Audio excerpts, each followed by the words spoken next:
დღესდილიდან ირაკლი კოლბახიძე ბიძინა ივანიშვილის დასაცავად გამოჩნდა. საკმაოდ ვრცელი პოსტი გამოაქვეყნა ივანიშვილის პრემიერმა განცხადება, სადაც ის ამბობს, რომ Deep State ბიძინა ივანიშვილს ებრძვის და ის მადლობას უხდის ამ განცხადებაში ტულსი გაბარდს, რომელმაც ტრამპის წინააღმდეგ Deep State ამხილა. უფრო კონკრეტულად კოლბახიძე ამბობს, რომ ტრამპის სასარგებლოდ რუსეთის ჩარევებთან დაკავშირებით ამერიკის შეერთებული შტატების არჩევნებში ეს ყველაფერი იყო მოგონილი. ტულსი გაბარდმა მტკიცებულებებით დაადასტურა ის, რომ რუსეთი ტრამპის სასარგებლოდ არ იყო ჩართული არჩევნებში და ამ ყველაფრის მიღმა სწორედ ამერიკის ყოფილი პრეზიდენტი ბარაკ ობამა იდგა. ამ განცხადებასთან ერთად ირაკლი კოლბახიძეს მოყავს ბიძინა ივანიშვილის მაგალითიც, თითქოს Deep State ბიძინა ივანიშვილს ებრძვის, უსაფუძვლოდ პრორუსულის იარლიხს აკრავს და ამ ყველაფრის მიღმა გლობალური ომის პარტია დგას. როგორც ჩანს, ირაკლი კოლბახიძეს და მათ შორის ბიძინა ივანიშვილს საკმაოდ აადარდებს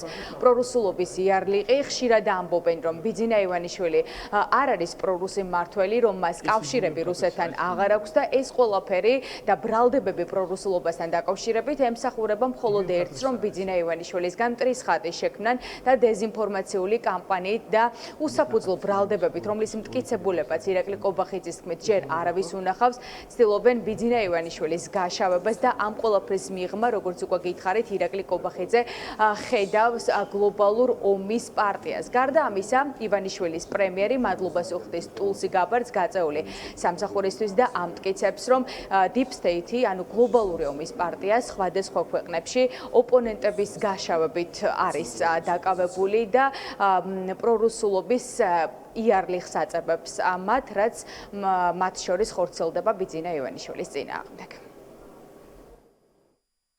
ანალოგიურ კამპანიას ქართული საზოგადოება ხელისუფლებაში ქართული ოცნების მოსვლის დღიდან ადევნებს თვალს. ამ კამპანიაში Deep State ჩართული ყავს როგორც ადგილობრივი რადიკალური ოპოზიცია და NGO-ები, ისე მათი გარე პატრონები, მათ შორის ევროპული ბიუროკრატიის წარმომადგენლები. ჩვენი ხელისუფლებისთვის პრორუსული სიარლიყის მიწებებას ერთადერთი მიზეზი აქვს. ჩვენ არ მოქმედებთ გარე დავალებებით. Deep State-ის პროპაგანდის მძლავრი ხაზი მუშაობს მართველი პარტიის დამფუძნებლის ბატონი ბიძინა ივანიშვილის წინააღმდეგ.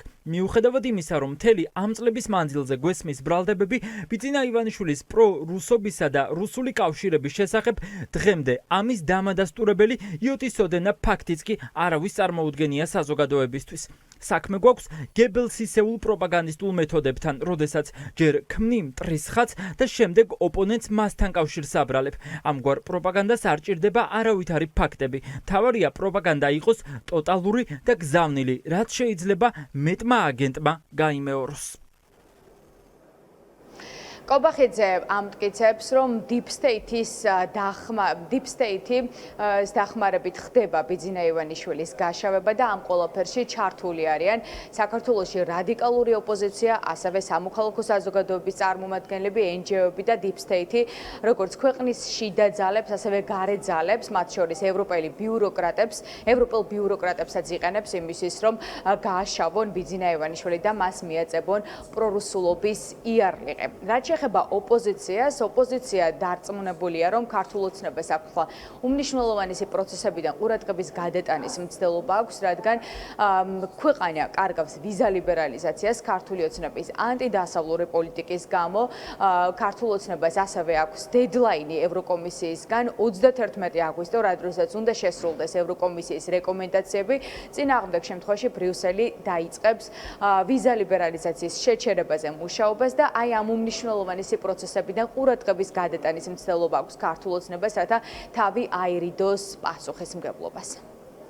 ქართული ოცნება ეწევა მარტივ манипуляციას. არსებობს კონკრეტული ტერმინი ამერიკის შეერთებულ შტატებში, ეს ტერმინი მათ აქვს გადმოღებული და ყველა ბრუნვაში აბრუნებენ, რომ იქნება რაღაცნაირად ქოთანს აქედა თუ იქით ამხრიდან მოაბან ეს ისა სახელური და არავითარ კავშირში არ ხელწერა არ ვიცი ხა თუკი მთელი დედამიწა ქართულ ოცნებას აფასებს როგორც ქართველი ხალხის მიმართ მოღალატეობრივი ნაბიჯების გადამდგმელ პარტიად, რომელიც მხოლოდ და მხოლოდ რუსეთის ფედერაციას მოსწონს და მხოლოდ და მხოლოდ ლავროვის და ზახაროვას შექებას იმსახურებს, არ ვიცი, ეს საზოგადოებისთვის მიმინდია შეფასება. პრორუსული ხელისუფლება ვერასოდეს იქნება ქართველი ხალხის ინტერესის ობიექტი. ამერიკის შეერთებული შტატები იმიტომაც არის მოწინავე ქვეყანა და იმიტომაც არის დემოკრატიული ქვეყანა, რომ არსებობს თავისუფალი ინსტიტუციები, არსებობს თავისუფალი სასამართლო, არსებობს თავისუფალი აზრის გამოხატვის უფლება და დაცული არის ეს უფლება.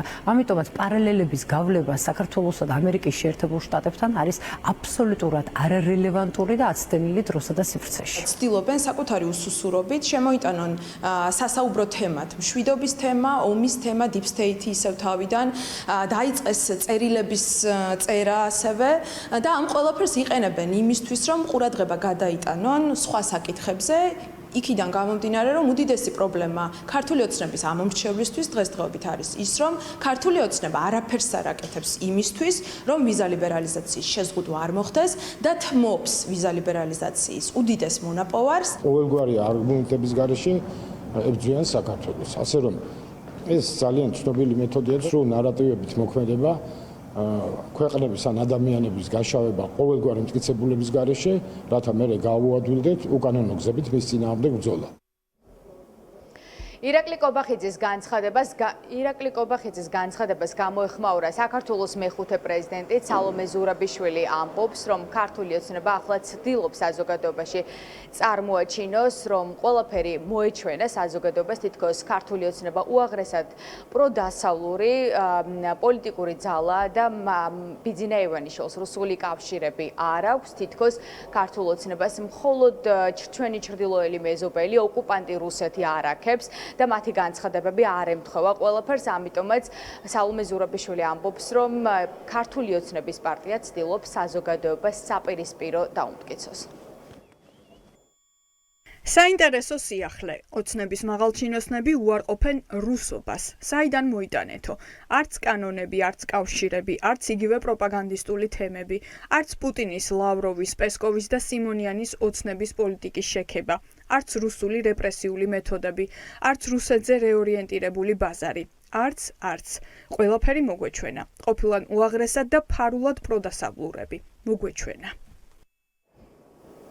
ამ დრომდე ჩვენ ქართული ოცნებისგან არ მოგვისმენია რა გეგმა აქვთ ვიზა ლიბერალიზაციის შეჩერების მექანიზმების შეჩერებასთან დაკავშირებით, როგორ უნდა არიდონ ასეთი მძიმე გადაწყვეტილება ქართულ ხალხს, თუმცა ქართული ოცნება დაკავებულია მხოლოდ და მხოლოდ ბიძინა-ივანიშვილის პირადი რეპუტაციის და პირადი ინტერესების დაცვისთვის და ოპოზიცია ამბობს, რომ ამჟამინდელი მართველი გუნდის მიზანი არის ბიძინა-ივანიშვილის ქონების და რეპუტაციის დაცვა და არა ქვეყნის ინტერესების დაცვა.